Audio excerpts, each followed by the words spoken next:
Commander Veltash of the Hegemony War Council stared at the tactical display with growing unease. The holographic battlefield showed something that shouldn't exist.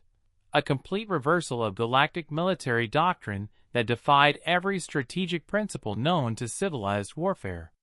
"Explain this to me again," Veltash demanded, his crystalline exoskeleton clicking nervously. "The humans have been fighting the Krillian swarm for 18 standard months. The swarm has never been defeated. They adapt to every tactic, overwhelm every defense, and consume every species they encounter. Yet somehow, the humans are winning," finished strategic analyst Kixera, her multiple eyes blinking in synchronization.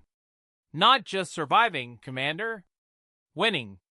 The swarm is retreating from human space for the first time in recorded galactic history."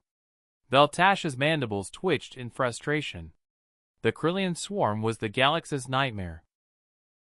A hive-minded species of biomechanical horrors that learned from every battle, adapted to every weapon, and grew stronger with each victory. 17 civilizations had fallen to them. The hegemony itself had lost 3 entire sectors. "Show me the human combat footage," Veltash ordered. The holographic display shifted, revealing scenes from the Battle of Kepler 442b. What Veltash witnessed challenged everything he understood about warfare. Human soldiers weren't fighting the Krillians with superior technology or overwhelming numbers. Instead, they were doing something far more disturbing. They were systematically breaking the enemy's will to fight.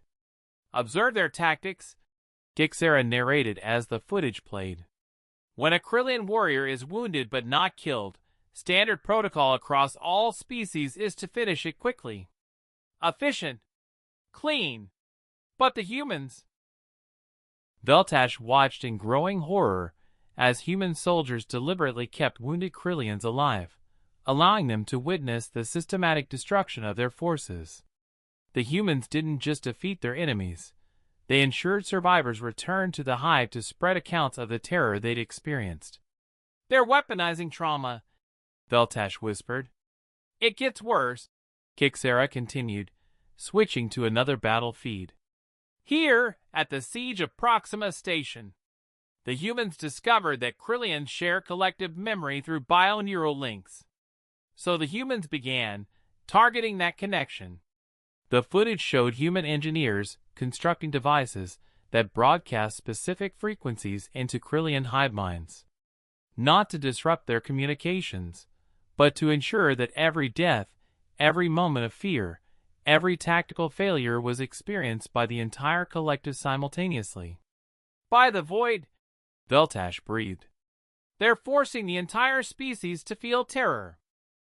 The Psychological Warfare Division calls it generational conditioning," Kixera explained. "The humans studied every piece of intel on Krillian biology and discovered that their collective consciousness, which made them nearly invincible, was also their greatest weakness. Fear shared is fear multiplied." Another feed activated, showing the most recent engagement. Krillian forces, once unstoppable in their advance, now hesitated before human positions. Their perfect coordination faltered. Some units actually retreated before engaging. "The humans have created something unprecedented," Kixera continued.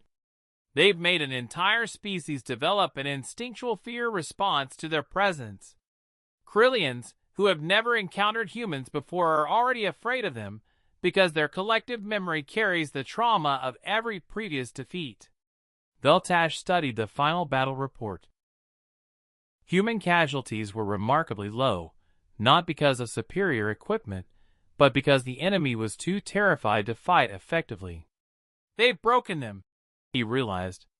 "An entire hive mind species, broken by psychological warfare."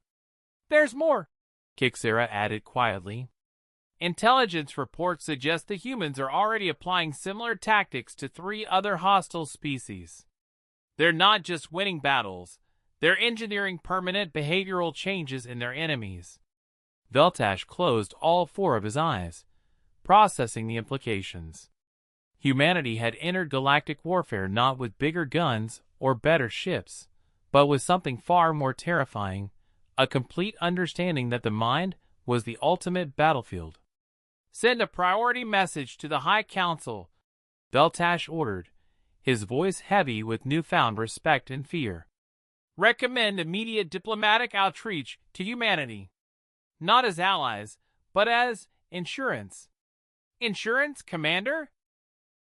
If we ever find ourselves on the wrong side of human tactical doctrine, Beltash explained grimly, I want them to remember that we showed them respect.